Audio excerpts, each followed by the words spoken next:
বন্ধুরা দেখো আমি এখন মশলা বাটতে বসেছি। মশলা বলতে বেশি কিছু মশলা না, শুধু জিরে বাটা করব আর আদা বাটা করবো। এই যে আদাটা ভিজিয়ে রেখেছি ছাড়িয়ে, আর এখানটা দেখো কুচে সয়াবিন গরম জল করে ফুটিয়ে আর ভিজিয়ে রেখে দিয়েছি।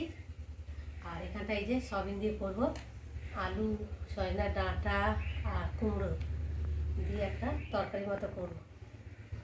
আজকে বেশি কিছু রান্না নেই, কেন আজকে নিরামিষ তো ওই জন্যে। আর নিরামিষ হলে তো মানে বিরক্ত লেগে যায়, কী রান্না করবো না করবো ভালো লাগে। আর এমনিতে শরীরটাও খুব একটা ভালো না, খারাপ মতো লাগছে। আর ঠান্ডা হাওয়া ছেড়েছে তো, আর এমনিতে আমার ঠান্ডার সমস্যা, ঠান্ডাটা ছেড়েছে আর শীত করছে, যেন জ্বর মতো ভাব লাগছে। কী করবো বলো, রান্না তো করতেই হবে, খেতে হবে। তো জিরেটা বাটা হয়ে গেছে, এবার আদাটাকে বাটবো।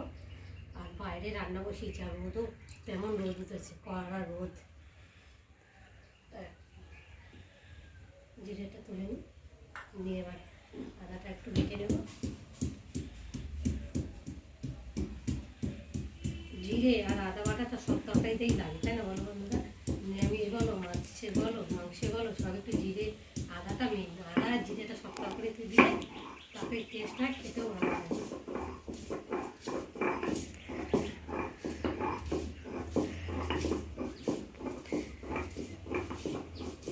কী করবো তাই ভাবছিলাম, কী রান্না করি, কী করি। ডাল আছে, মুগ ডাল খেতে অতটা নিরামিষ তো মুগ ডাল ভালো লাগে না, একটু মাছে মাথা ফাতা দিয়ে করলে তাহলে ভালো লাগে, তো এমনি ভালোই লাগে না। এই জন্য ভাবলাম যে কুমড়ো রয়েছে আর সঙ্গে ডাঁটাও কাটা রয়েছে, আলু দিয়ে একটু তরকারি মতো বানাবো।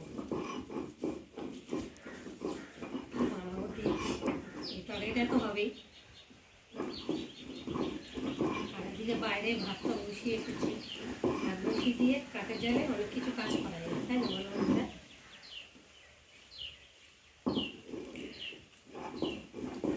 দেখো তোমাদের সাথে গল্প করতে করতেই আমার মশলাটা বাটা হয়ে গেছে। আর বাটা মশলার তরকারির টেস্টই একটা অন্যরকম। গুঁড়ো মশলা তো অতটা টেস্ট লাগে না, খেতে ভালো লাগে।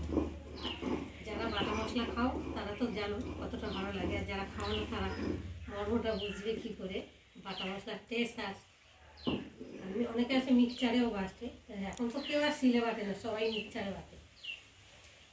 মিক্সচারে বাটলে তরকারি মানে মিক্সচারে বাটা মশলা তো অতটা টেস্টও হয় না, খেতে ভালো লাগে না। শিলে বাটা আর মিক্সচারে বাটা তফাৎ আছে দুটো। দেখো তোমাদের সঙ্গে কথা বলতে বলতে আবার মশলাটা বাটা হয়ে গেল। আর এখন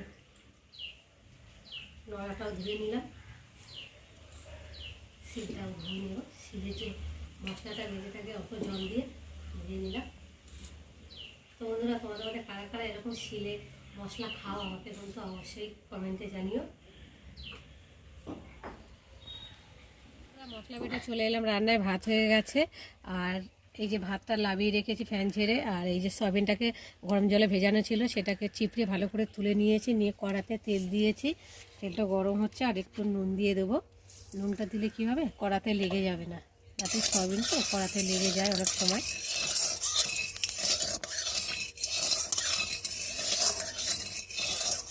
আর এখন আমি সয়াবিনগুলো ঢেলে দিয়ে ভালো করে ভেজে নেব।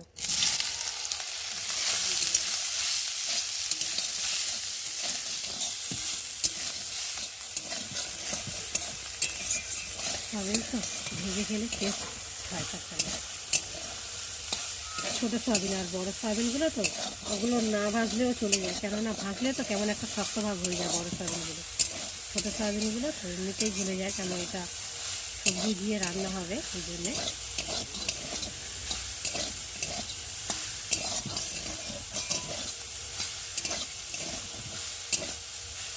তো বন্ধুরা ভেজে নিই। তো বন্ধুরা সয়াবিনটা ভাজা ভাজা হয়ে গেছে, খুব একটা ভাজি নিয়ে হালকা করে ভেজেছি। সয়াবিনের কালারটা একটু চেঞ্জ হয়ে গেছে, আর এখন আমি নামিয়ে নেব।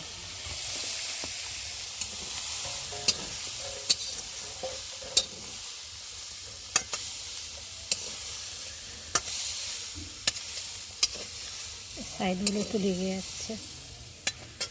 এটা ভাজা হয়ে গেছে আর তুলে নিয়েছি। এখন কড়াতে তেল দিয়েছি, ফোড়নে কালো জিরে দেবো। তেলটা ভালোই হিট হয়ে গেছে দেখতে পাচ্ছ। আর এখন আমি এই যে কেটে রাখা সবজিগুলোকে দিয়ে ভালো করে ভেজে নেব।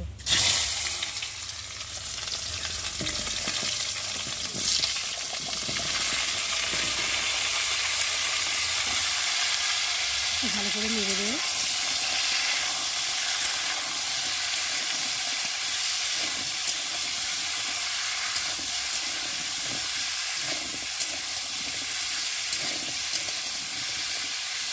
নেড়ে দিলাম, দিয়ে একটু ঢাকা দিয়ে ভেজে নেব সবজিটাকে। বন্ধুরা দেখো সবজিটা ভালোভাবে ভাজা হয়ে গেছে, আর এখন আমি দিয়ে দেবো স্বাদ অনুযায়ী নুন, হলুদ গুঁড়ো, ধনের গুঁড়ো, জিরে বাটা, আদা বাটা, কাঁচা লঙ্কা তো দিয়েছি এই যে সবজির সাথে। আমি গুঁড়ো লঙ্কাটা দেবো না, কেন গুঁড়ো লঙ্কা তরকারি করবো না।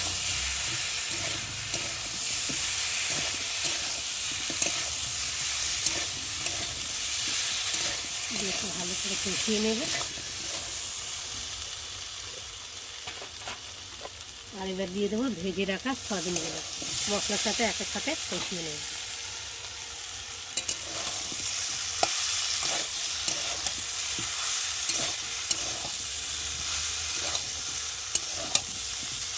আর একটু হলুদ দিতে হবে।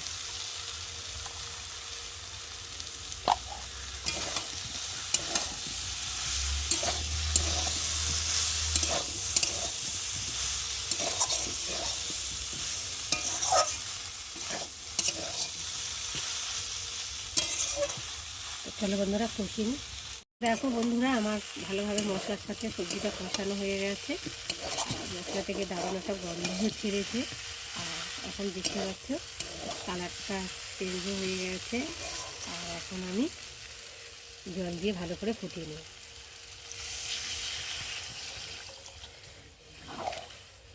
এই তরকারিটা একটু মাখা মাখা হবে, তাহলে খেতে ভালো লাগবে।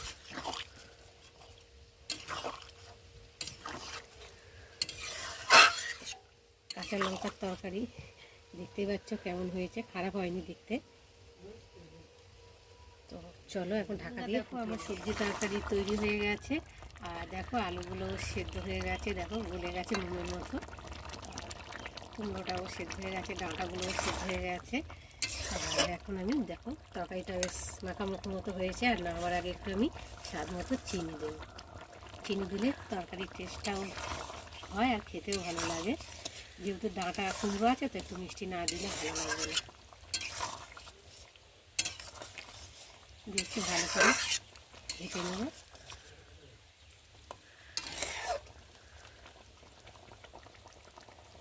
একটু চিনি দিয়েছে তো, না করলে ভালো লাগবে। তো বন্ধুরা আমার আজকে এই সবজির সয়াবিনের তরকারি রেসিপি কেমন লাগলো তোমরা কিন্তু অবশ্যই কমেন্ট করবে। আর ভালো লাগলে লাইক কমেন্ট শেয়ার করো। আমার চ্যানেলে যদি নতুন হয়ে থাকো চ্যানেলটাকে সাবস্ক্রাইব করো। তো তোমরা এদিকে সাবস্ক্রাইব করতে থাকো আর আমি তরকারিটা ঢেলে রেডি করতে থাকি। তো চলো।